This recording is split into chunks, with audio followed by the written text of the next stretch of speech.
Hello and welcome to the Bay State Banner Weekend Review. My name is Brejé Williams and I'm bringing you this week's news.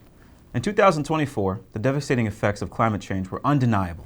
Record-breaking storms ravaged communities, and the World Meteorological Organization declared 2024 as the hottest year in recorded history, with global temperatures exceeding 1.5 degrees Celsius above pre-industrial levels. While these climate impacts are global, their consequences aren't evenly distributed. Communities of color and lower-income neighborhoods, often categorized as environmental justice communities, bear the brunt of these effects. For many advocates, these struggles aren't new. They're deeply tied to the civil rights movement led by Dr. Martin Luther King Jr. Environmental justice is a civil rights issue. It's about public health and ensuring communities aren't disproportionately harmed by these environmental hazards. Dr. King's fight for justice didn't explicitly include environmental issues, but the principles of equity and fairness that he championed resonates deeply with today's climate justice movement. You could think of environmental justice as another branch on the civil rights tree. The fight for equitable access to clean air, water, and healthy spaces is fundamentally about justice. Advocates say Dr. King's words still inspire their work. His famous phrase, "Injustice anywhere is a threat to justice everywhere," encapsulates the core of their mission. If one community is being harmed, we're all being harmed. Environmental justice is about ensuring everyone, regardless of race or income, has the same opportunity to breathe clean air, drink safe water, and enjoy green spaces. As the impacts of climate change grow, housing justice, redlining, and environmental health are increasingly interconnected. Local and state efforts like building greener, affordable housing are pivotal to ensuring communities can thrive without facing displacement or environmental harm. But the work is far from over. Advocates stress the importance of continuing these fights at every level, local, state, and federal. With the changing political landscape, the need for private sector and philanthropic support is more critical than ever. When people disconnect climate justice from civil rights, problems arise. These fights are the same, and they're essential for the well-being of all of our communities. Environmental justice is more than just a policy issue. It's a modern extension of the civil rights movement, a right to ensure that every person, no matter their background, has the right to a healthy and equitable environment. All right, now let's move to MLK on health, yeah? Much of the legacy of Reverend Martin Luther King Jr. is tied to issues like workers' rights, education, and transportation. But health equity leaders today emphasize another critical aspect of his work. Michael Curry, president and CEO of the Massachusetts League of Community Health Centers, says King's focus on health justice is often overlooked. He knew and understood that I can integrate a lunch counter or desegregate a school. But one of the most immediate things in the fight for justice is health justice, because it's literally life or death. In 1966, King spoke at the Second National Convention of the Medical Committee for Civil Rights, declaring of all forms of discrimination and inequalities, injustice in health is the most shocking and inhuman. At the time, Black communities faced widespread inequities in healthcare access, including segregated hospitals and dismissive treatment for their pain and experiences. The disparities had devastating consequences, with infant mortality rates in some Black neighborhoods rivaling the worst outcomes in the South. Nearly 6 decades later, health disparities persist. In Boston, reports from 2023 and 24 show that diseases like diabetes and asthma disproportionately affect Black adults, who are also more likely to die from heart disease, cancer, and opioid-related overdoses. These disparities contribute to life expectancy gaps, and Black residents in Boston live on average 2.5 years less than the citywide average, with neighborhoods like Roxbury experiencing gaps of up to 23 years compared to Back Bay. Michael Curry points out that this isn't just a Boston issue. Cities across Massachusetts, from Springfield to Chelsea, face similar health disparities. Addressing these inequalities requires looking beyond hospital walls to factors like housing, food access, and economic mobility. What public health experts call the social determinants of health. Thea James, co-executive director of the Boston Medical Center Health Equity Accelerator, identifies economic mobility as a root cause. Working in the emergency room, she often asks patients what it would take to prevent their health issues from recurring. The root of it is always economics, she says. For many, a lack of financial security leads to choices that worsen health outcomes, from skipping medication to delaying the necessary care. Economic gaps also leave Black communities, as King described, on a lonely island of poverty in the midst of a vast ocean of material prosperity. Addressing these gaps is a priority in Boston's Live Long and Well agenda, which tackles both economic drivers and health disparities. James and Curry agree that Massachusetts is leading the way in addressing these challenges, pointing to new legislation aimed at reducing prescription drug costs and increasing oversight in healthcare. For health equity advocates, this work is a continuation of King's legacy, ensuring that access to quality care is a right for all, not a privilege for some.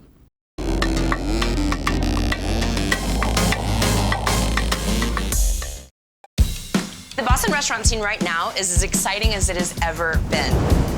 There's spicy, dynamic, diverse food here. It's time for people to take a second look at Boston. Boston never gets old. Yeah!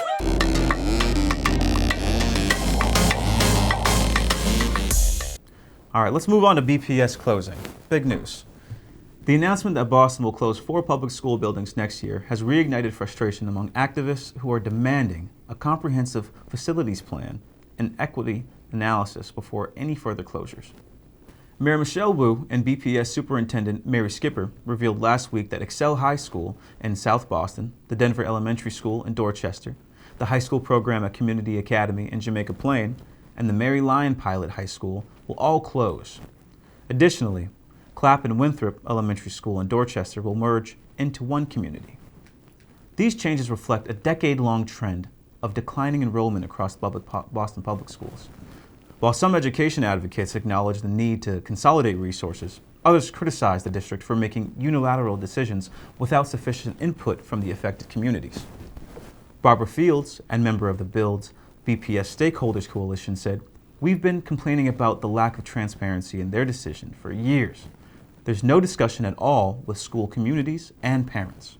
In 2023, BPS submitted a long-term facilities plan to state, but it lacked key details like enrollment projections or a timeline for implementation.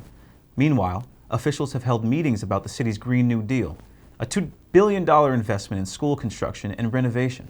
However, many parents feel the discussions are too vague, with specific closures often announced suddenly and without warning. "Most parents find out about the closures on the evening news," said Fields. Travis Marshall, a parent and member of Quality Education for Every Student, echoed these very concerns, saying, "Everything is theoretical when they bring the Green New Deal plan to people." Boston's declining school enrollment from 56,000 students in 2006 to 48,000 in 2024 reflects broader demographic trends, including rising housing costs and fewer families with children. Smaller schools in the district often lack essential amenities, prompting leaders to prioritize larger, modern facilities through the Green New Deal. Critics also highlight potential equity issues. Over the past decade, closures have disproportionately affected schools with majority Black and Latino populations. The latest closure follows these trends. Most affected schools serve over 85% of students of color. Meanwhile, schools with higher concentrations of white students often avoid closures or experience more gradual transitions. For some, these decisions reflect a broader failure to prioritize equity. Parent organizer Salika Soto said, "Ever since Charles' grandson left, everything and anybody having to do with equity has gone away." BPS has pledged to conduct equity analysis for major decisions, but appear to have abandoned the practice. Fields also criticized the district's lack of follow-through, citing unfulfilled promises to track students impacted by previous closures. "We still don't know what happened to the students who left West Roxbury Educational Complex," she said. As closures and consolidations continue, advocates are urging the district to prioritize transparency, equity, and accountability in their planning processes. Well, let's move on to Ivy League basketball. Let's get on to some other news. The Ivy League basketball season is heating up, with both Harvard teams facing critical early challenges. The men's team dropped their league opener at home to Princeton, 68-64, while the women suffered a narrow 52-50 loss on the road to the Tigers. Tommy Amaker is navigating an unexpected roster shakeup this season, with 2 of last year's standout players, Malik Mack and Chrism Okapara, transferring to Georgetown and Stanford, respectively. Rumors swirl about the role of lucrative NIL deals in their departures. Despite these challenges, Amaker emphasized in an exclusive interview that Harvard will not engage in pay-for-play practices, choosing instead to focus on their One Crimson NIL initiative, which connects student athletes with legitimate brand partnerships. The women's team, led by third-year coach Carrie Moore, is off to an impressive 12-2 start, the best record in the Ivy League. Following their tough loss to Princeton, they stand 1-1 in the conference play. Elena Rodriguez led the team with 22 points in Saturday's game, though Princeton clinched the win with the buzzer beater. On the men's side, freshman guard Robert Hinton continues to impress. In Saturday's loss to Princeton, the 6'8" Los Angeles native scored 14 points and was named Ivy League Rookie of the Week for the 4th time this season. His standout performances place him among the top first-year players nationwide. Junior guard Chandler Pigg also contributed 15 points in the close contest. The men face Brown at home on Monday, MLK Day at 2 p.m. This season also marks the return of Seth Towns to Harvard as an assistant coach. A former Crimson star from the class of 2020, Towns brings valuable experience from playing in the Big Ten and at Howard University. His journey highlights the need to revisit the Ivy League's ban on graduate student, a rule that forced Towns to leave Harvard to continue his playing career. Nationally, the AP college basketball polls are out, with the Auburn Tigers leading the men's rankings and the undefeated UCLA Lady Bruins holding the top spot for women. Harvard's women's team received 3 top 25 votes, signaling their potential to break into the rankings before the season ends. Looking ahead, Ivy League play will determine the top 4 teams that advance to the league playoffs, with a chance to secure a spot in March Madness. For local fans, Monday's game against Penn offers an exciting opportunity to catch Harvard in action. Meanwhile, Boston College will host number 3 Duke on Saturday as March Madness approaches. In upcoming news, Embrace. In the 2 years since the Embrace was unveiled, the sculpture has come to mean so many different things to different people. Embrace Boston, the organization that partnered with the city on the statue, noted that it has become a place of gathering, resistance, and reflection. Different groups have come together and rallied around different causes, and has become the site of mourning in the wake of such instances as police brutality across the country explodes. Artists, educators, and historians have used it to teach their students about activism and public art. As hordes of fans gathered for the Celtics parade last June, the sculpture was looming large in the background. Created by artist Hank Willis Thomas, the bronze artwork is based on a moment between Martin Luther King Jr. and his wife, Coretta Scott King, and stands in Boston Common, the country's oldest public park, where King addressed a crowd of thousands in April 1965. The Embrace was erected to commemorate King's legacy into the city, one that impacted many people and institutions, including Embrace Boston. Embrace Boston's staff have leaned into King's example of what it takes to achieve racial and social justice. One such way is that the organization focuses on partnerships across culture and generation, which is a huge part of how we make decisions when creating programming, curating activations, or advocating for specific policies, Blanc said. The organization understands that some issues affect multiple people at once, so addressing them requires broad collaboration. In the new year, the organization's focus will remain on consistently pushing forward for the change in different ways that will allow them to be as vocal as possible while being honest about what's needed, caring for one another, and seeing each other's humanity. In recent years, the work done by organizations such as Embrace Boston has been targeted by anti-DEI advocates. This has taken the form of book bans across the country, the breakdown of inclusion-oriented corporate programs, and the striking down of affirmative action following a campaign by Students for Fair Admissions. This mounting pushback, whether it's through policy or through microaggressions, has always been to marginalize and disenfranchise. So the way Embrace Boston thinks about it is doubling down and staying sharp. Still, in the face of potential adversity, the organization will also make space for joy. In honor of Martin Luther King Jr. Day, Embrace Boston will bring back its Embrace Honors MLK, a Friends and Family sneaker affair, for its 3rd installment on January 19th at Big Night Live. The celebration is a tribute to the Kings, with music, performances, and live sketch artists. Embrace Boston will also honor 5 couples who embody the King spirit as people and change makers. The list of honorees includes former state governor Charlie Baker and his wife, Lauren Baker. This practice of making room for joy is something Embrace Boston has gleaned from a series of candid photos of Coretta Scott King kissing her husband at various times. Reactions to those tender moments of affection show that there is a resistance in showing that humanity. Elizabeth Blanc, Vice President of Arts and Culture at Embrace Boston, noted that there are other lessons to be learned from the Kings. The organization has issued a call for Massachusetts and Boston to be an example of what a new democracy is. De Blanc, referencing the speech King delivered at Boston Common 60 years ago, said, "We are still striving to be the model of what democracy can look like in a country that is still fighting for equality, especially across race."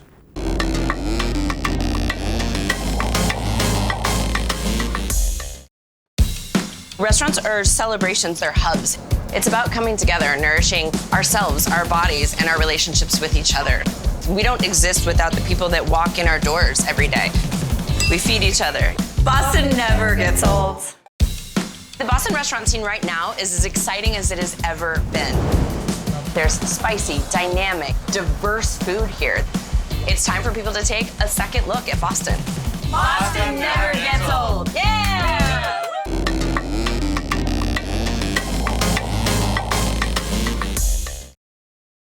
All right, well, let's get into our MLK celebration in our next story.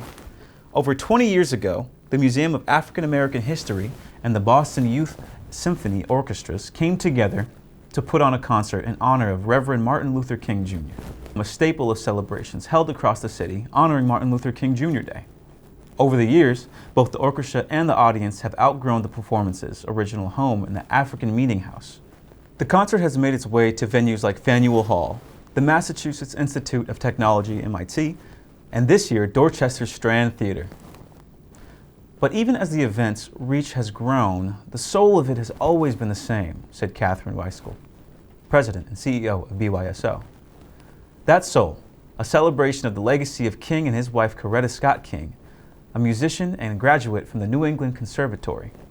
Every year, the celebration includes an intertwining of music by students of BYSO's intensive community program and readings of some of the King's passages. This year's free concert will begin with James Weldon Johnson's Lift Every Voice and Sing, often called the Black National Anthem, feature a keynote speech, and culminate in everyone singing We Shall Overcome. This concert in particular brings so much joy to our whole community, beyond the kids that actually performed that day, Weiskell said. It's one of those concerts that if you go once, you want to go back.